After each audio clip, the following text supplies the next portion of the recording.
Hello and welcome. I'm Cameron Carey of Communique, and I'm here to bring you the February workshop of the 2022 Northern Virginia Housing Expo. This year marks our 12th year of offering education, resources, and connections for people who are looking to buy or rent in Northern Virginia, or improve their financial outlook as they do. You'll find exhibits, free individualized financial coaching, links to resources, and lots of workshops on lots of topics on our website at novahousingexpo.org. We encourage you to visit often. New exhibitors and online webinars are added regularly throughout the year. Today's workshop is Virginia's Mortgage Relief Program, and our presenter knows a lot about the topic. Malika Mickey is Virginia Housing's Program Delivery Manager for the Virginia Mortgage Relief Program. Today, Malika will share information on the Virginia Mortgage Relief Plan, such as program criteria, how to apply, the application process, and the resources to obtain additional program information. If you have a question, you can ask it by clicking on the question mark icon on the right side of your screen and typing your question there. Take it away, Malika. Thanks, Cameron, for that introduction. So again, I am the Program Delivery Manager for the VMRP program. And today we're just going to go over the criteria. And again, thank you for joining us. And just want to make sure that you walk away with awareness about the program.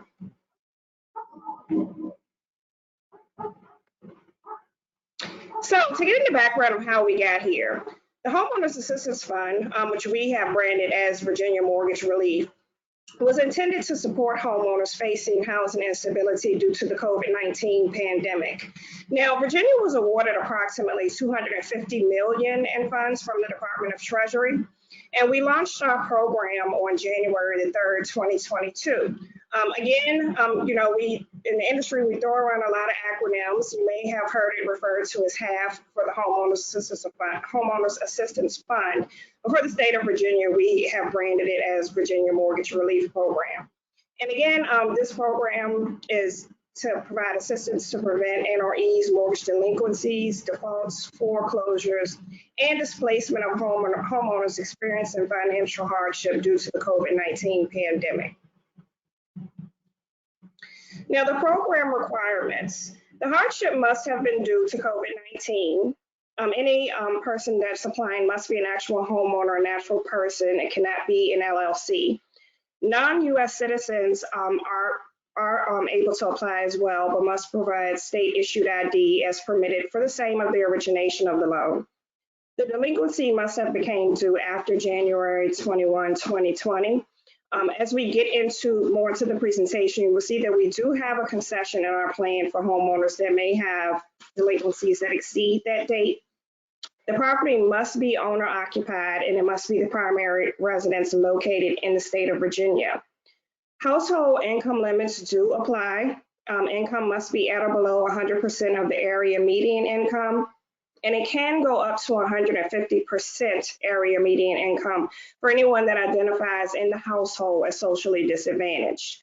Here I have provided a link to that definition. It's very long. Didn't really want to go into it here, but you can look that up through this link, and that's Treasury's definition of what is socially disadvantaged. Again, that is anyone in the household, and you would just, in the application process, click whether or not you identify as socially disadvantaged. Now, the program requirements, the conforming loan limits apply. That is based on the origination date. And even though we say origination date, if the loan refinanced, we will go according to that date as well. Eligible property types include single-family units, attached or detached homes, condo units, co-ops, and manufactured homes, attached and unattached. The assistance cannot duplicate any other type of housing assistance received by the homeowner for the same expenses paid by VMRP.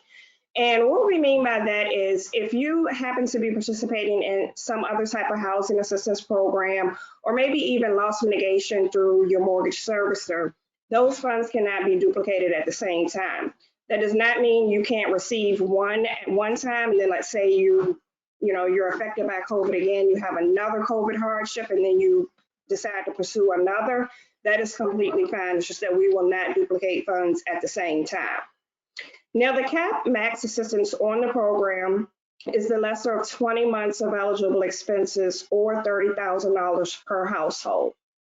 Now, homeowners who have filed bankruptcy must provide proof of their discharge or court or trustee approval to participate in VMRP. That is not a disqualification if you are in an active bankruptcy. Now, getting into the types of assistance available under the VMRP program, we have reinstatement, which is just that, a lump sum payment that will cover the delinquency. This option is ideal for homeowners whose income supports their mortgage payment, but they need assistance on that past due balance. Now, what happens in the application process is we do an income determination, and we align that with industry standards in terms of what is considered affordable, which is 40% housing to income. If the income is determined to be at 40% or lower, that is, industry standard and affordable payment, and we would reinstate the payment, and then from that point on, you will be responsible for the payment. Now, the next option is reinstatement plus future payments. This, again, is a lump sum payment to cover the delinquency, and then also monthly payments made on the applicant's behalf until either the applicant is able to support their own payment or they have reached that max and exhausted the VMRP award funds. It does require recertification of income every 90 days. With that, it is not a cumbersome process. We are not requiring a lot of documents. You just simply log into the portal and recertify. And this option is ideal for homeowners with a payment that may not be as affordable. Again, that income determination, if we see that, based on the industry standard, your payment is not affordable, then you will fall into this option and we will make that lump sum payment plus future monthly payments until we reach that cap. Then we have payment assistance on qualified expenses. Now, this is more ideal for homeowners who no longer have a mortgage debt, meaning you've paid off your mortgage, but you don't have a monthly payment anymore, but you may need help with real estate taxes, personal property taxes on unaffixed mobile homes, hazard flood or mortgage insurance, HOA condo fees and special assessments, and reasonably required legal fees that need to be paid with these eligible expenses. Now, this, even though we say is ideal for homeowners who have paid off their mortgage debt, it can also be used in combination with the above two options. If, say, it is a situation where you're still paying a mortgage payment, but your mortgage payment doesn't include the HOA portion of your fees, and you also need help with that. So we will provide that assistance, up until the cap amount. Now, getting into the actual application process, there is a link to begin the pre-screen and application that can be found on our site, the virginiamortgagerelief.com website. The application process is all in automated self-portal. It can be utilized to complete the actual pre-screen, the application itself, to upload documents, and to check on the status of the application at any time. Applications can also be completed over the phone or in person. We understand that everyone does not have access to the internet, or everyone is not tech savvy, or some people just prefer not to do it over the internet. We have site locations that are now open in Richmond, Newport News, Alexandria, and Wytheville. Anyone interested in doing an application in person would just simply need to call the phone number noted below to make an appointment. Applications in person can only be done by appointment only. But again, even if you want to get it done over the phone, just call the VMRP call center at 833-VMRP. They will do the application over the phone for you. That may require some documents to be mailed in. But we're trying to make it as accessible to everyone as possible. We understand that everyone, can't do the entire application online. Now, supporting documentation, that is going to be based on everyone's situation, but supporting documents may include your mortgage statement or coupon. That is going to be one of the most important documents. Some state issued identification, most recent income documents. We are only requiring 30 days, W-2s and tax returns, IRS Form 1099, and of course the delinquency bills for any qualified expenses. Now, when it comes to proof of income documentation, we understand that, this is a different time, and under certain circumstances, people may not be able to provide proof of the income We understand that some people are working some untraditional roles right now. And under those circumstances, a self-attestation may be completed and providing proof of income documentation, but again, it is a case-by-case basis and will be determined by the case manager reviewing your application. Now, qualified expenses, which we, spoke on earlier, they may include payment assistance on first and subordinate liens, as well as past due payments related to a forbearance. We understand the bulk of people that are affected by this COVID pandemic that are delinquent now went on forbearances during that time. Homeowners, flood and mortgage insurance, HOA, condo association fees, assessments, and/or liens. Payment assistance for delinquent property taxes, and we will pay personal property taxes for detached mobile homes, and in some cases, lot rental fees on unfixed mobile homes.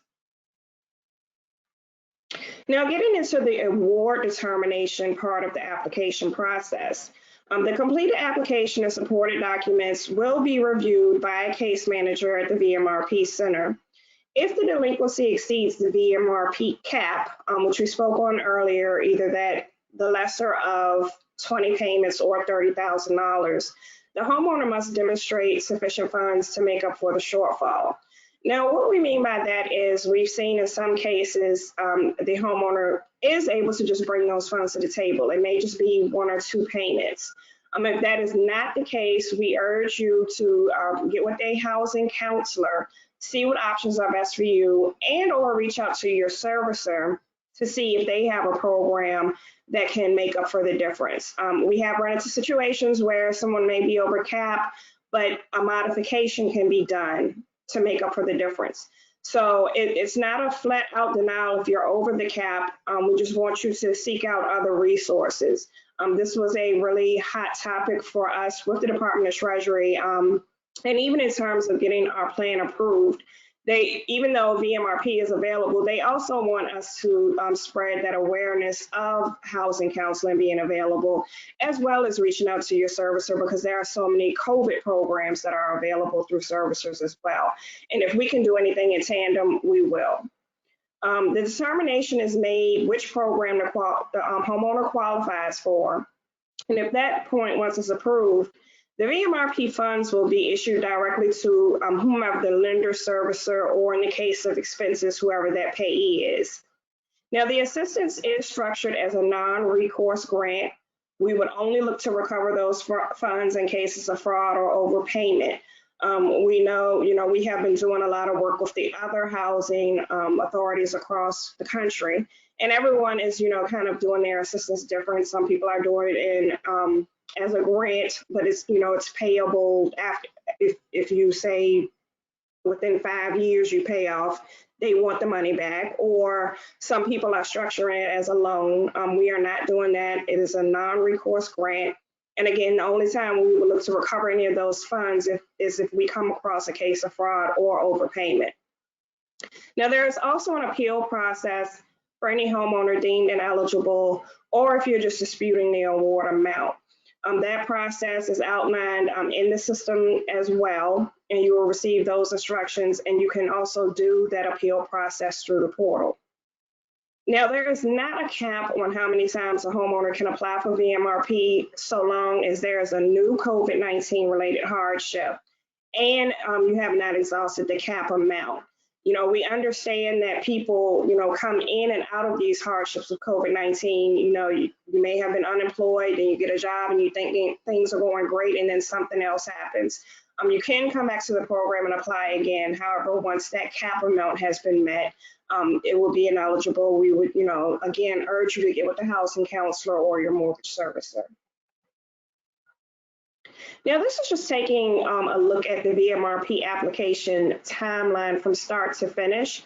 I will preface this by saying, a lot of this is going to be dependent upon how quick servicers get back to us and, how quickly the applicant can provide documentation. So the first step in the process is the pre-screen. That is the initial determination as to whether or not the applicant even needs to go on with the application process. Maximum turnaround time for that is an hour. It is just a few simple questions. There are no supporting documents that need to be provided during the pre-screen process.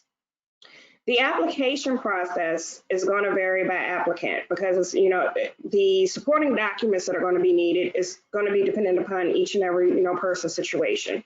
So incomplete applications, they're going to delay any processing time until we get everything that we need. But the complete application does require that certain documents be submitted, again, based on each person's circumstance. Now, once we get into the application and eligibility review, that can take 1 to 5 business days. That's going to be dependent a lot upon volume. I can tell you we are sticking to that timeline and sometimes even less. But what happens at that point is your application has been deemed complete. We have all your supporting documents, and a case manager will review that application and documents to determine your income, your eligibility, and determine which program assistance you qualify for.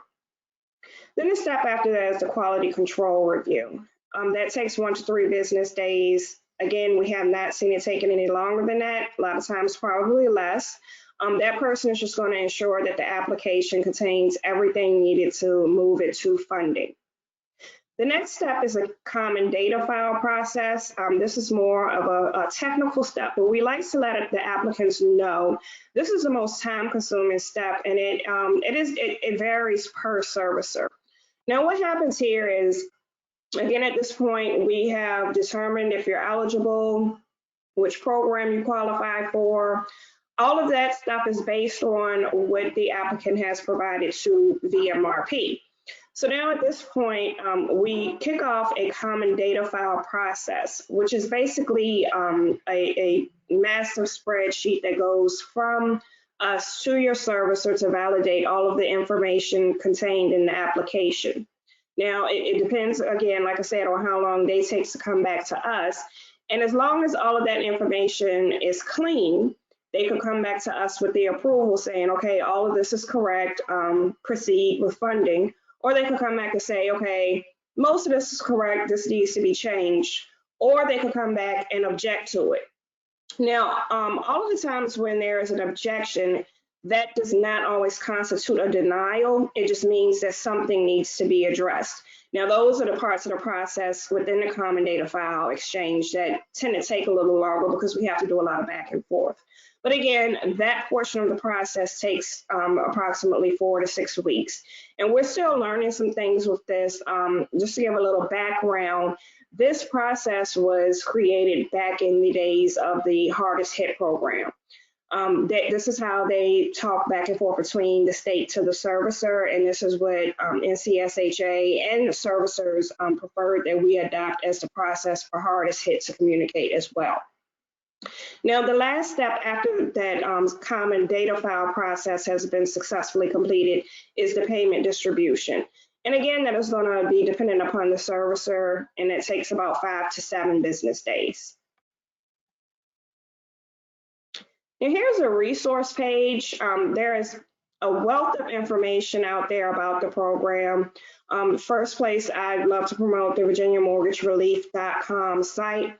There you would have access to the link to the actual application. If you want to read the actual VMRP plan itself, the term sheets provides kind of a summary of the plan. And then there's an FAQ page that has questions and answers to a lot of the things that you may be wondering about the plan. This is just a snapshot that shows what you will see when you go in to apply, whether you're a first-time applicant or a returning applicant. Next is a link to the document checklist. Another resource is stayhomevirginia.com. That is another site that we keep updated at the same time as Virginia Mortgage Relief. Our VMRP call center, they are available to answer any questions or help you complete an application Monday through Friday, 8 a.m. to 5 p.m. And their number is there. Again, if you want to make an appointment to go into a site location to have that face-to-face interaction with someone, just call that number and they will set an appointment for you. And the last link is to Treasury site.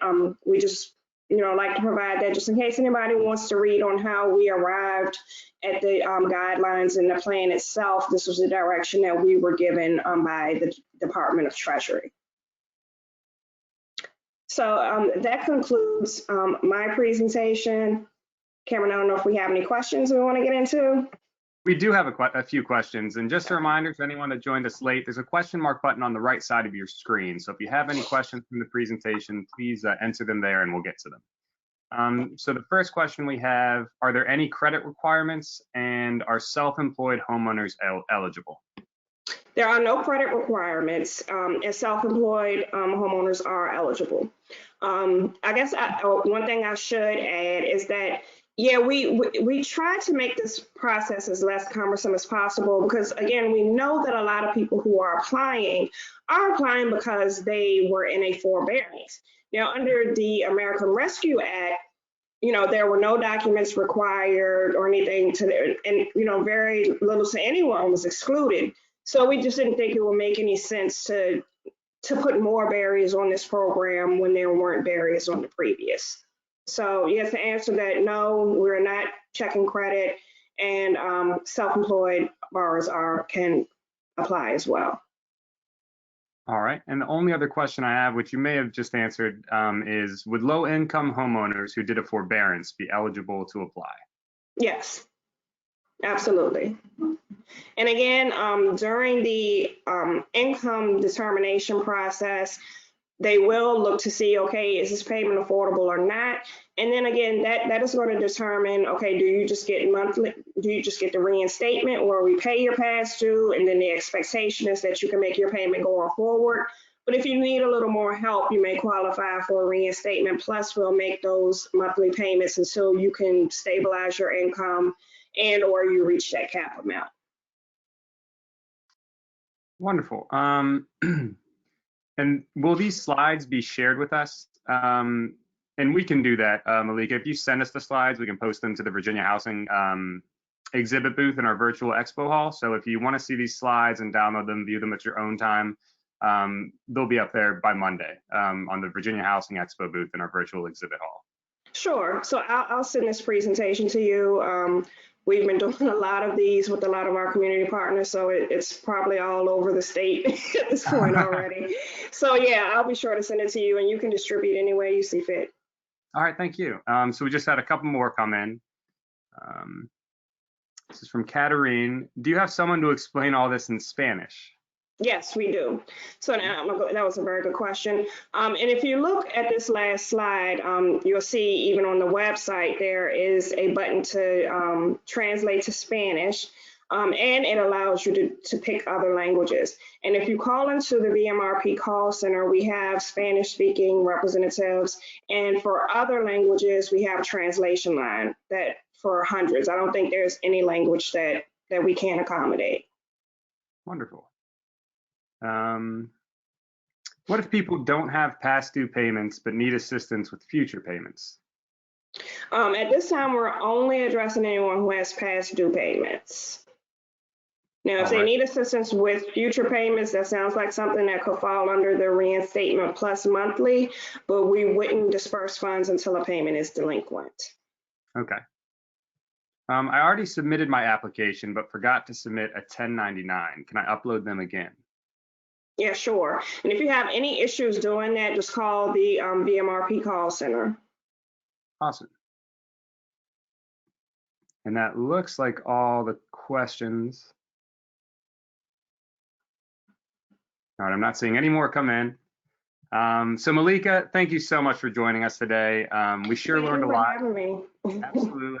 And as a reminder to everyone watching this, be sure to share it with others who you think might benefit. This session has been recorded and we'll be sharing it on our social media, and it will be posted on our website tomorrow. Thanks everyone for joining us. We hope you found this session helpful. See you later, Malika. Thank you. Bye.